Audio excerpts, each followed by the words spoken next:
A good many people who've had their fill of telephone bills and all other aspects of reality are finding a futuristic way of putting their problems aside for a while.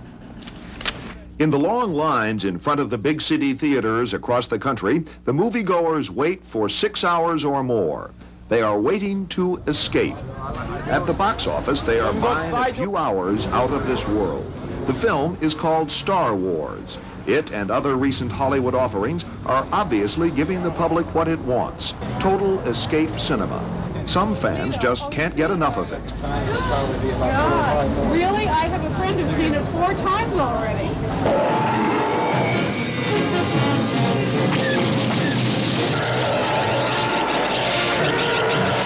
One critic calls Star Wars just a big, dumb flick.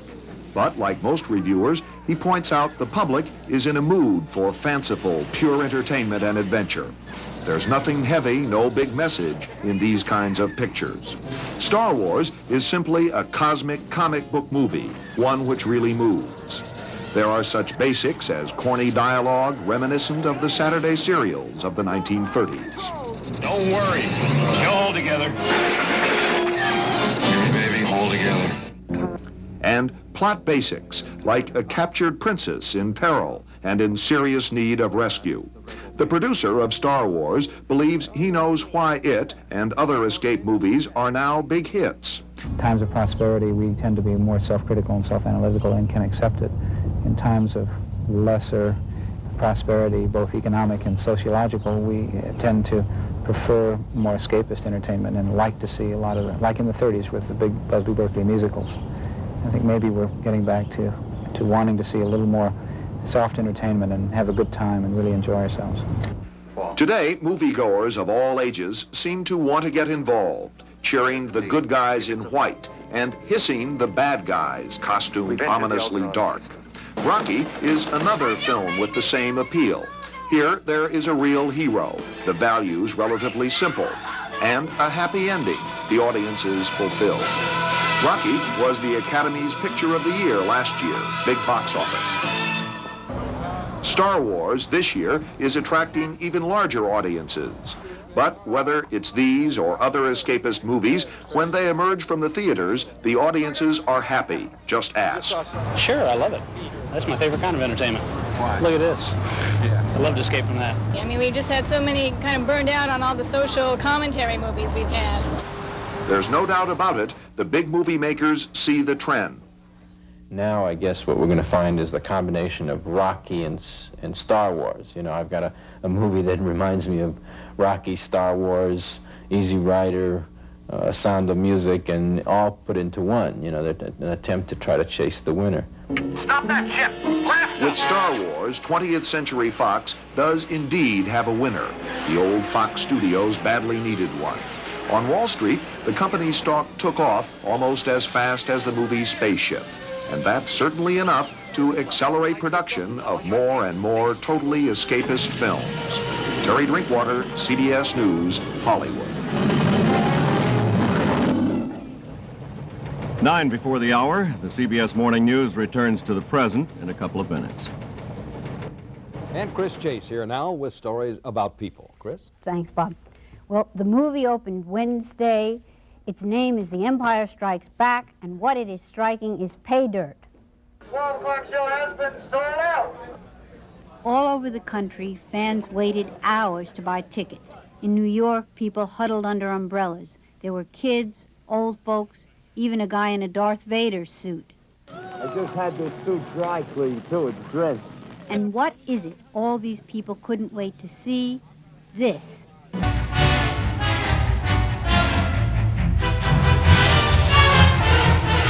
This may be the busiest summer yet for the movie business, with a record $1.46 billion expected at the box office.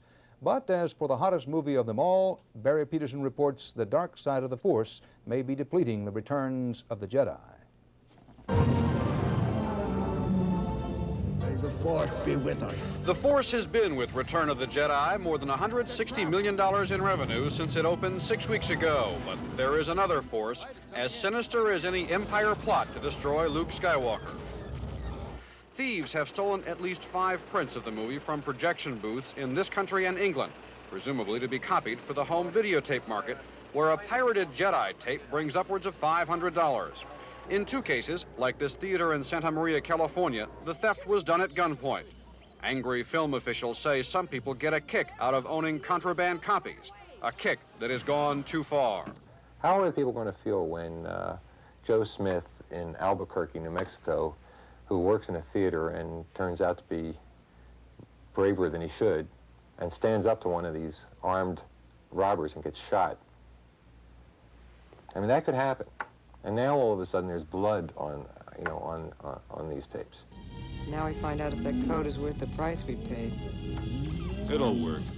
Unusual security surrounded release of the film, including, by some reports, special codes on each print to help track down the source of any pirated copies.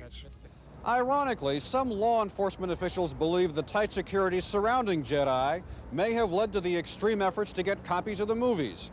Film pirates willing to steal at gunpoint to satisfy the extreme demand. Film industry experts who now use computers to catch pirates wonder at the Jedi thefts. Some of the things that the thieves have done would seem to indicate that they lack some knowledge of film. Expensive equipment is needed to play film so they can be re-recorded by video cameras, but once on videotape, it's cheap and easy to make duplicates. Over there, 2 more of them. And the market for pirate copies of Jedi may prove to be as much a force as the movie itself. Barry Peterson, CBS News, San Francisco. Since 1962. It's contagious and it's sweeping Hollywood. It is sequelitis. Symptoms are easy to spot in film executive stars and directors. They are overcome by an urge to make a movie that looks almost like one they've made before. The good news is that sequelitis victims usually get rich. There are exceptions, and that's when a sequel doesn't have the same stars as the original. Sting 2 and Grease 2 failed because the cast from the first refused to do a second. To show how widespread the sequelitis epidemic has become, let's look at, in no particular order, the top 10 grossing movies of 1984. 9 of them, including Ghostbusters, Beverly Hills Cop, and The Karate Kid, will spin off a sequel. Only Terms of Endearment will not spawn a second film.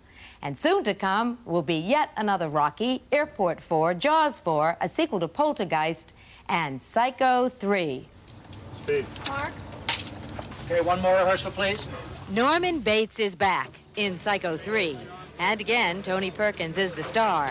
But for the first time, he is directing. The Bates Motel can still frighten the audience out of the shower. But why does Mr. Perkins keep going back to his old haunts? Well, Norman Bates is a very colorful role, and it's a role with a great many different facets to it. I have referred to it before as the Hamlet of horror roles, and I really believe that to be true. Perkins does admit to being typecast with Psycho. That's one of the liabilities for a star who agrees to do sequels. Christopher Reeve has worked hard to rise above his Superman image, but says that in addition to good money, it was also good exposure. I will never become cynical about having played this part. I mean, this part was a gold mine for me. I'm not talking just about money in the bank. I'm talking about opportunity and critical reaction and reception in the business. For Mel Gibson, it was the sequel, Road Warrior, not the original Mad Max, that launched him as a star. Mel could have said no to the new sequel, Thunderdome, but a good story got him to say yes. It would be hard to go back, I think, if it was just the same thing again and again, but they managed to come up with something a little different, or hopefully a progression from the last one so that it's better. Just as exciting. Directing a sequel might seem like painting by the numbers. The task requires being faithful to the original. But even with those restrictions, a good director can find opportunities. The first one was a very, very low budget, and it was the first film we did. All of us, and it was just felt like, God, it could have been a lot better. The second one, we had a bit bigger budget. And the good thing about doing these films, at least you have a chance of doing it 3 times rather than once. I think it's the most challenging kind of movie making because you have to be not only as good as the previous film, but you have to be as good as people's memories of the previous film. And sometimes there's a difference between those two qualities. Psycho 2 was not as good as Mr. Hitchcock's original, but it still grossed $32 million. In Hollywood, where risk is a 4-letter word, a sequel is safe. Sequels are the one absolute, sure, commercial, surefire hit that you have. At least you're not going to lose money on a sequel, no matter how bad it is. Rambo is the sequel success story of the year. It has taken in $135 million, and that's $80 million more than the original First Blood. Sequel madness actually began with the Bond movies. Dr. No grossed $13 million in 1963 dollars. The first sequel, From Russia with Love, did $20 million. And in that same year, 1964, Goldfinger grossed $45 million. The out-of-this-world box office potential of sequels was best demonstrated by the Star Wars trilogy. The Empire Struck Back with $280 million, and Return of the Jedi returned with $380 million.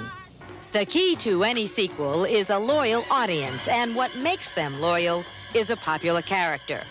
Exhibit A, Dirty Harry, who returned for the 4th time in Sudden Impact. There have been an awful lot of people who have been coming up saying, when are you going to do another Dirty Harry character? And I found this story came by me, and I thought, well, let me go ahead and try it, because there seemed to be such an interest in that. The Bond movies even survived 3 changes in leading men, because the audience wanted to see the character in a familiar plot. Sociologically, I would say that I am interested in the fact that television has taught people to see things over and over again.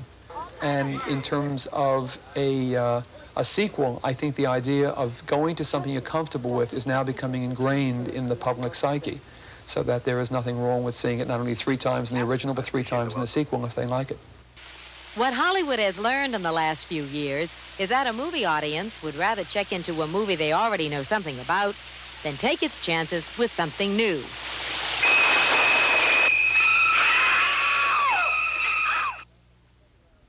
Psycho 3 will open in February of '86, and like most sequels, it will have an important built-in advantage over an original film, and that is public recognition. As a rule, a film company spends around $7 million on a promotional campaign to make you aware of its new movie.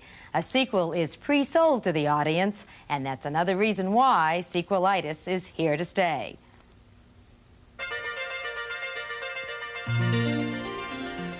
Good morning, I'm child psychologist. Oh, me? Yeah, you. Why don't you take a picture? It'll last longer. G219. Who's G219? I don't remember that one. He looks like a refugee from Short Circuit, but this is actually the Droid Gnostic Center, and all of the crashed out droids from the Star Wars movies end up in here. And we're in the beginning of the Star Wars tour. Star Wars so tour. They call it pre-show. Exactly. And are you interested in going to Endor?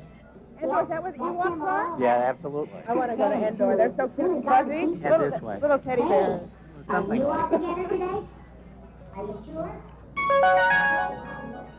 I'd like to take a moment to review our boarding process with you. For your safety, all passengers are required to wear safety restraints throughout the flight. Now, you all know this is the express to Endor. This is not going to Pittsburgh or Des Moines or something, right? You ready to go? Does it remind you of anything? Mm-hmm. What? The Trump shuttle. But it's not leaving the planet Havana. Let's go. I see they're loading our navigator R2-D2, and then we'll be on our way. So sit back, relax, and enjoy the flight.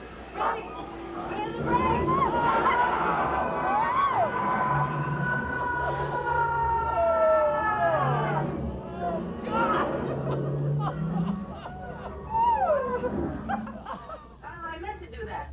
Ladies and gentlemen, the ladies and turbulence of the head, make sure your seatbelts are fastened.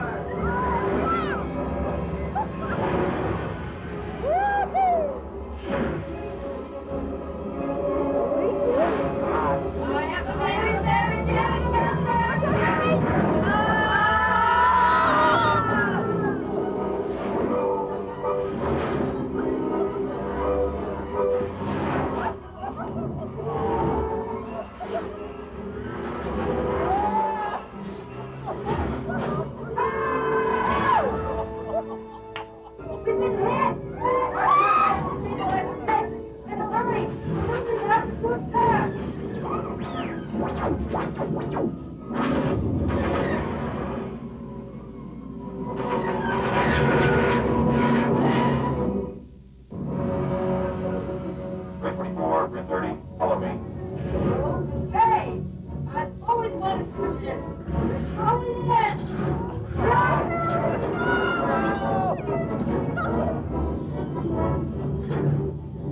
How you doing?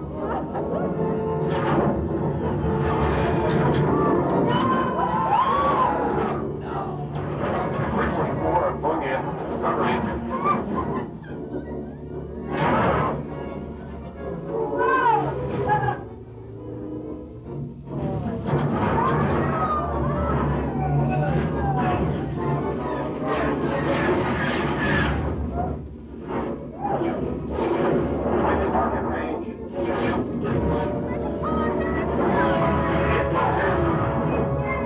Sorry, folks.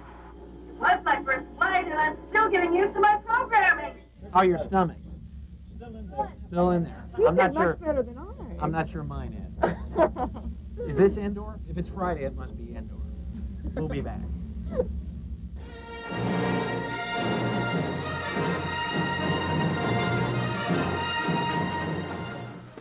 This is my Star Wars cabinet. Full of fun. My goodness. Take one look inside Brian Tucker's Star Wars cabinet, and you can see that he's more than just a fan. The Force is still with him 20 years later.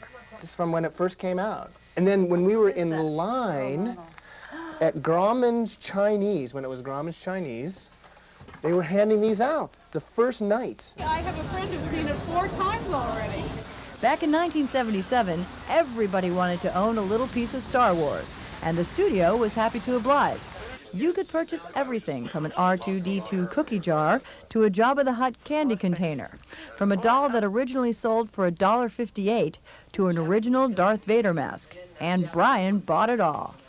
It's a little small. It'll fit you, though. And you're wearing black. Oh, I don't know about that. And you're wearing black. As It's long as my- perfect. Oh, okay, and then there we go. I feel like a movie star. Her resistance to the mind probe is considerable. It'll be some time before we can extract any information from her. Buy it, collect it, enjoy it, and think about, the long-term investment as secondary. Secondary or not, there is a lot of money to be made on old Star Wars merchandise, as anyone at a recent toy collector show can tell you. This piece is from England, made by Palatoy. It's the cardboard Death Star, and the sale price on it is like $600. Good guys like Luke Skywalker fetch a price of $95. The sweet Princess Leia goes for $85. But bad guys like the evil Boba Fett, he sells for $225. The best advice is to try and find the pieces that are not easily available. They always made more of the good guy because they assumed everybody was going to buy the good guy stuff. The bad guy usually commands the higher price nowadays because there weren't so many made. And the phenomenon of collectability in the United States and around the world actually is an interesting phenomenon. I don't understand it, but it is. I don't have a feeling one way or the other about it. It makes almost everything an investment. It's very American. But if you're thinking of running out and buying a bunch of 101 Dalmatian merchandise now, you might be barking up the wrong tree. You'd have to save everything because you never know what's going to be the most popular toy. Dalmatians may be popular, but there'll only be certain ones that everybody's going to pay a high price for. The general rule is collect what you like. Collect what you like. Start with that. Don't do it with an idea that you're going to make a lot of money at some time in the future. 20 years ago, when people would walk in your house and see this stuff, what type of things did they say? I think they thought it was foolish. Why is this older guy buying kids' toys? What's that all about? Now anybody who walks in just goes, oh, I wish I'd kept that. Oh. So a lot of oohs and ahs.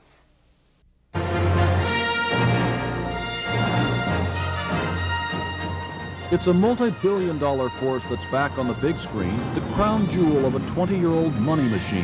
It's generated nearly $6 billion in movie and merchandising revenue worldwide since 1977. Star Wars had everything, the love story, the humor. It's great. A cultural touchstone now for baby boomers and their babies. My whole childhood was based around it. Yeah, I have all 3 of them at home. Returned as Darth Vader's and Princess Leia's to wait online, to see the enhanced version of the space-age story of good versus evil. It's a cultural phenomenon. It's the defining moment of our generation. And it's back with better sound, computer-enhanced images. Jabba the Hutt then and now, schmoozing with Harrison Ford. The restoration cost $15 million. Domestic ticket sales for the trilogy could reach $100 million, according to analyst Harold Vogel. It's automatic. The only question is how high is up. Found it. I found it. Revenues from sales of the 300 Star Wars action figures at $200 million last year are also expected to rise again as children drive their parents up the aisles. He acts as if this is a whole new movie that I've never seen. And it's even better with a Pepsi. Pepsi knows the value of a name in pitching soft drinks and fast food, especially when the name is Darth Vader. James Davies says Pepsi will spend the equivalent of $2 billion worldwide to promote the tie-in. We felt that this was the epitome. This was the gold standard. Strategically, it was a home run for us. These are all congratulatory. Right. And at 20th Century Fox, studio executives are giddy with today's opening grosses. But whatever it grosses, it grosses. The idea of seeing it and hearing it in a way that you could not have done back in '77 is a very special thing. We are reliving history. And if history is any guide, the nostalgia trip will be very lucrative, especially for Star Wars creator George Lucas, who isn't done yet. Well, I'm working on the next trilogy. That's 3 more films about life in that galaxy far, far away, coming to a theater near everyone by the year 2000. Jerry Bowen, CBS News, Hollywood.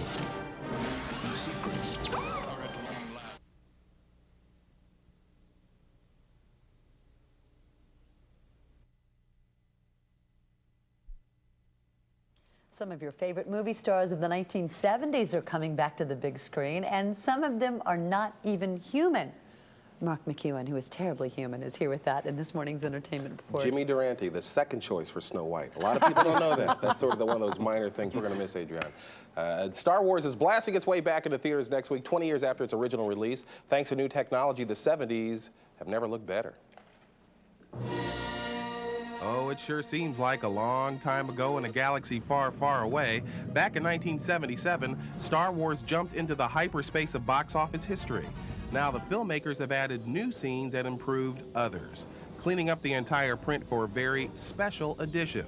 And fans can't wait to see Star Wars back on the big screen. I haven't seen it since it was in the theaters the first time. I never watched it on video, and I think that's one of the great thrills that the movie will be able to be seen the way it should be seen. It's really got everything. I mean, it's amazed me the way that people have kept it alive in their hearts and minds. It's a fairy tale because it derives from a lot of different classic films. I think part of it is that the themes are themes that go back for thousands of years, that are psychological issues that are always needing to be passed on to the next generation. Thanks to 90s technology, George Lucas has been able to rescue a deleted scene with Harrison Ford and insert a computer-generated Jabba the Hutt. And with every Hollywood studio begging to release the next Star Wars movie, it's hard to believe that Lucas had trouble getting any studio to finance the original. Success is the sweetest form of revenge. You don't have to say anything. It just is already. The Force will be with you, always. Obi-Wan. Lucas says there are about 110 fixes in this special edition of Star Wars. Cleaned up versions of The Empire Strikes Back. Return of the Jedi will also be coming to the theaters in February and March. No truth to the rumor that Darth's brother, Garth Vader, will be making an appearance. He won't be there. The country thing just wouldn't work. Remember what you were doing the summer that came out and the long lines for the movie theaters? Yeah, I was a reporter in Omaha, Nebraska doing live shots out at the movie theater. I was 7. Yeah, me too.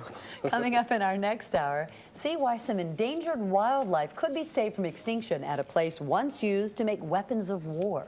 Plus a feast for the eyes as well as the palate when we take you to San Francisco in the big fancy food show. And Eddie Murphy, will be talking to him about his new movie Metro coming up. Stay with us.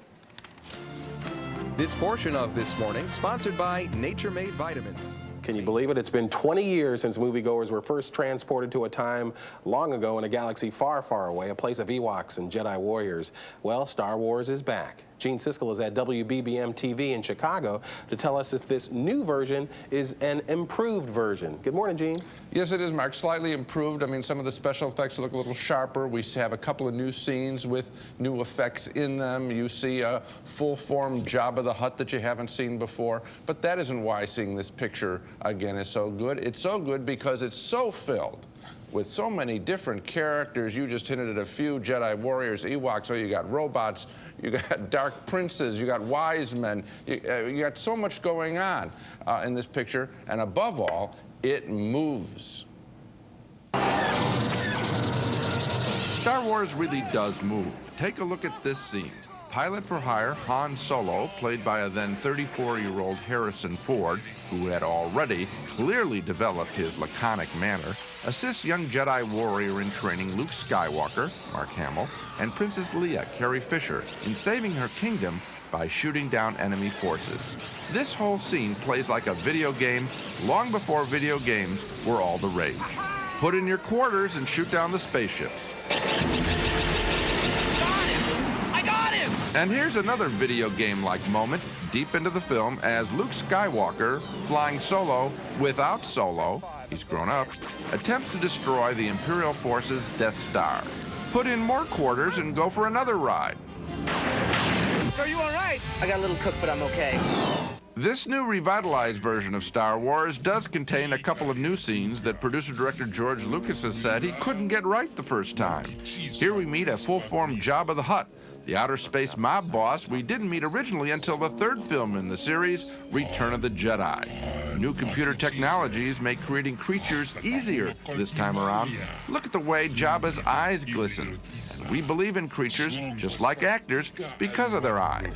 Look, Jabba, even I get bored at sometimes. Of course, there is a strong human element in the Star Wars saga. We meet nearly a dozen memorable characters in just this first film alone, including one of the movie's all-time great bad guys, Darth Vader, with the voice of CNN, James Earl Jones. The ability to destroy a planet is insignificant next to the power of the Force.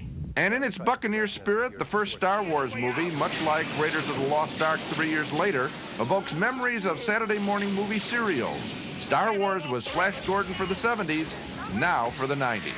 Came in here, did you have a plan for getting out? Keep the plane, sweetheart. Why did you... What the hell are you doing? Somebody has to save us kids.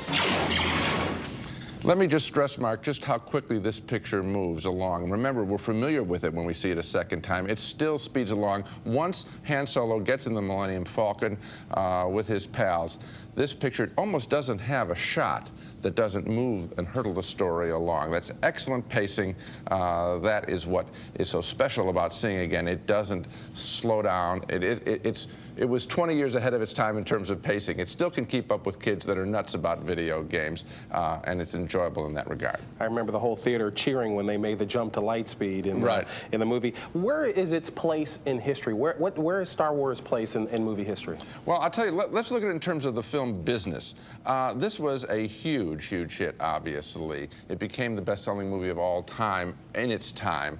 And together with Jaws 2 years before, it changed the direction of American motion pictures in the sense that executives began looking for monster hits, breakthrough hits, pictures that would make hundreds of millions of dollars. And we had new phrases like tent poles that would hold up a studio. That kind of, the international action picture is what Star Wars brought along in terms of the movie business. Again, I think I have to stress the point I made in the piece, which is that it is, in some level, a video game, the first big video game that we saw.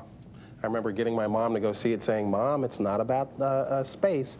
It's like an old Western," is what it was sort of like. It's also that. It is an homage to all the Saturday matinees we ever saw in our lives, too. Gene, thank you very, very much. You bet, Mark.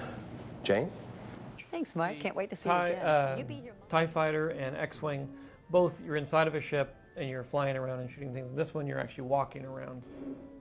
So there, oops, here's a door that's closed that I think I might be marketplace. I didn't understand how it worked.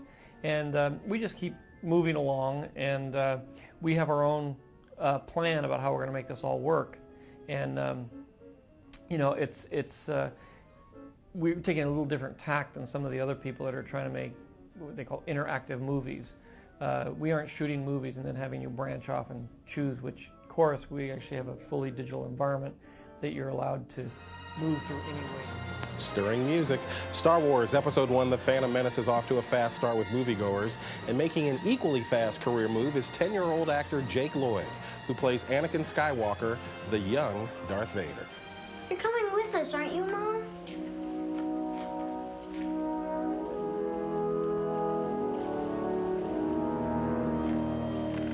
Son, my place is here. My future is here.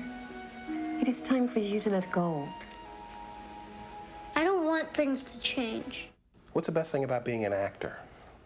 Going all over the place, almost getting to the point where you could sell your sister. That actually happened in Tunisia. Someone wanted to buy your sister? Yes. I was gonna take him up on the offer, but my mom wouldn't let me. I can't do it, Mom. I just can't do it. Honey. Will I ever see you again? What does your heart tell you? I hope so. Your character grows up to be the Darth Vader that we all have known and loved for all these years. Yeah. Can you do the older Darth Vader?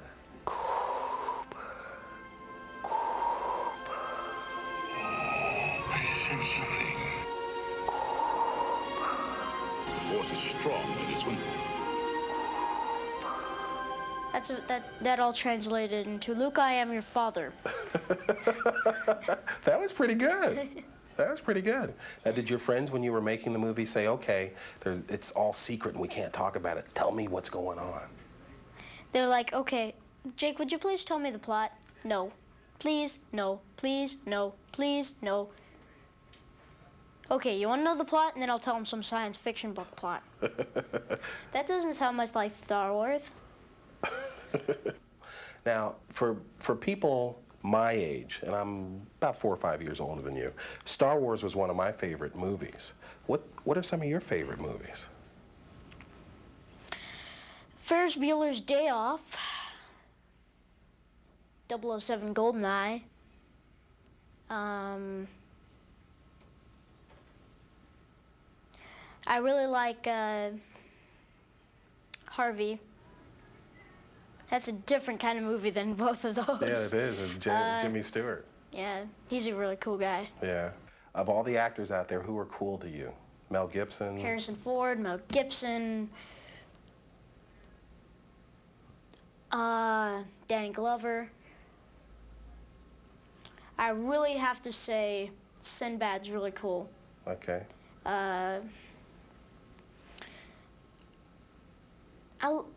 Jimmy Stewart. Well, just between you and me, those are all guys. Do you like any of the lady actresses out there? Do you think they're cute? I don't think most of them are cute. No, you don't think Julia Roberts is cute? I have no comment. Okay. How about somebody who's on like Party of Five or something? I don't watch Party of Five. I don't like those kind of shows. Melrose Place? You don't like that stuff? Can I tell you something? What? I can see your future. You will like those sometime. Do you know that? Yes, I do. My dad loves them. Yeah, I bet he does. Hey, Jake, you're an all right guy. Thanks a lot. No problem. Jake's advice for young wannabe actors, you have to really, really, really, really want it. If you talk about it every day for weeks and months, and probably you have the drive to get it done. Oh, no, yeah, get a good agent, too, by the way.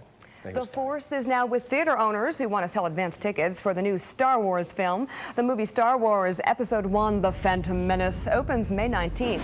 20th Century Fox had banned advance sales, fearing scalpers would grab most of the seats. But theaters have a lot invested in advance sale equipment, so under pressure, Fox backed down. Some Star Wars fans dressed for the occasion are already camping out, even though tickets don't go on sale until May 12th. They'll be limited to 12 tickets apiece. Let the hype continue. 1 week to go, and demand for Star Wars tickets that went on sale yesterday is best described as frenzied. Here's Bobby Harley. Some slept, some played, some were paid simply to watch. But have no doubt, this is serious business. We've been here since 11 yesterday, 11 in the morning. 3 days. 3 days. 3 days? How long have you been online? I'm not online. I'm just chilling. Yes, you could say these are die-hard fans. From New York to Los Angeles to Oklahoma City to Orlando, Florida. They all have one goal: first dibs on tickets for the latest Star Wars flick. I called and said, how many people are there? What are my chances? They said, there's about 6 people waiting. I was like, yeah, I'm going down then. I got a great chance. Forget about the lawn chairs and the air mattresses. Just follow this little yellow cord. Some people were creative enough to get electricity pumped in here. Do I even have to ask what you're watching? Probably not. What do you think it is? Not hard to guess, taking in a little Empire Strikes Back while waiting for the first advance ticket sales of the new one in this series, The Phantom Menace. It's the prequel to the 20-year-old Star Wars epic, taking the story back a generation before Luke Skywalker and Princess Leia even entered the picture. All this hype, and it doesn't even open until next week. I'll get 6 for D, and then you can pay the 4. I have 40 bucks to give you. All right. But if anticipation alone can sell tickets like this, it's already destined to be a blockbuster. Bobby Harley, CBS News, New York. Up ahead on CBS This Morning, from George Lucas, we turn to Steven Spielberg. He takes us on a tour of his new theme park. Then Martha Stewart shows you how to plant vegetables you can harvest all through the year, and the connection between children's nightlights and grown-up vision.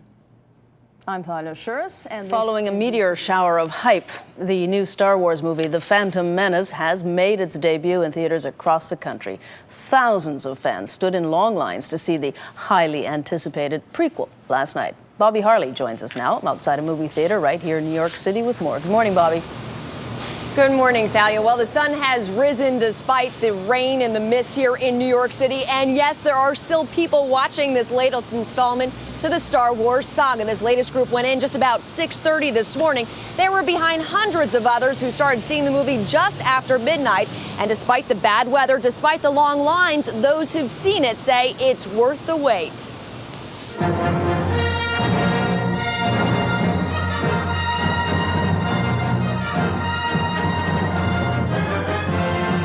More than 1,000 moviegoers lined up outside the Ziegfeld Theater in New York City for the first showing of Star Wars Episode 1, The Phantom Menace.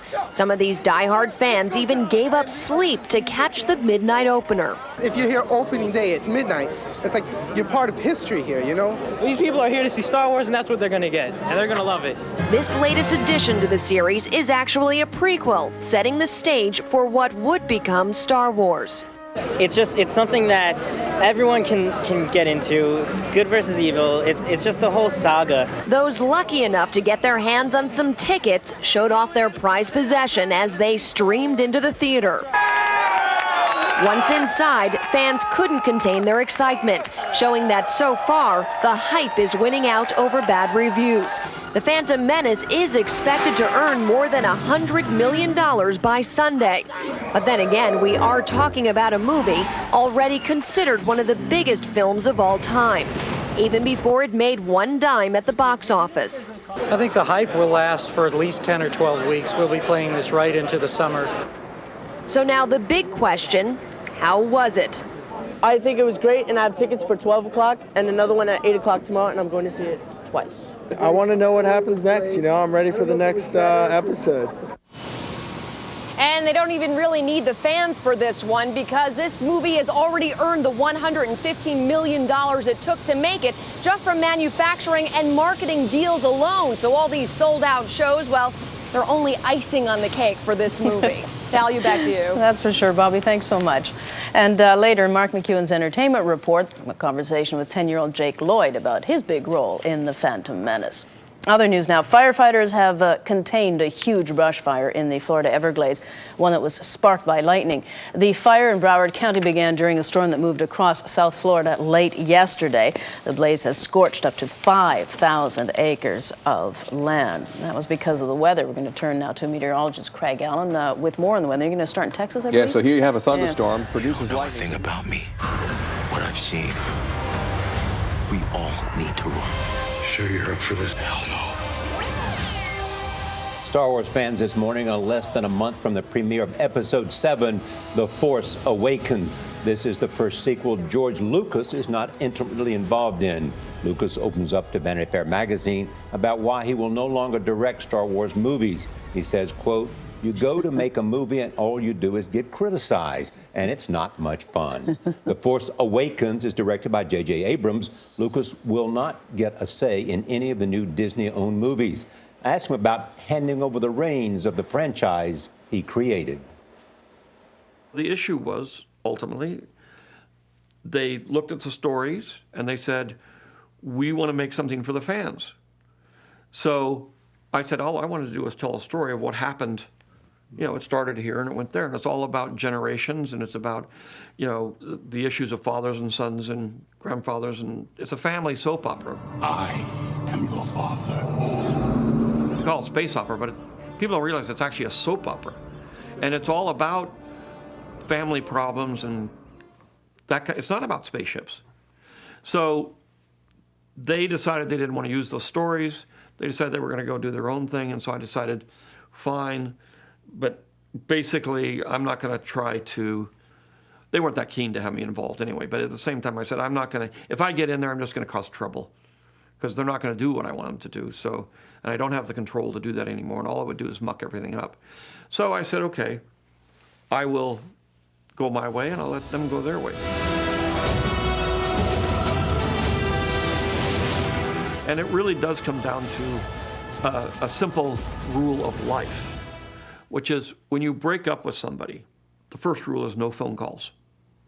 The second rule, you don't go over to their house and drive by to see what they're doing.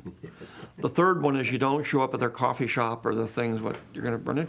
You just say, no, gone, history, I'm moving forward. He is so right. No phone calls. No, how you doing? He is one of my favorite people in the world. For sure. So great. Speaks his mind, yes. and he doesn't care. And I love how he said it's really a soap opera. Exactly. Yeah, because it is. Because Anakin Skywalker obviously gives birth to Luke Skywalker and Princess Leia, who you thought were in love but are really twins. Exactly. And then he tries to kill his own son, Luke Skywalker. I mean, it is. It's soap opera. You can see our full interview with George Lucas as part of our Kennedy Center Honors coverage. He is among this year's recipients. That is coming in December here on CBS This Morning. I had the reporter who refused.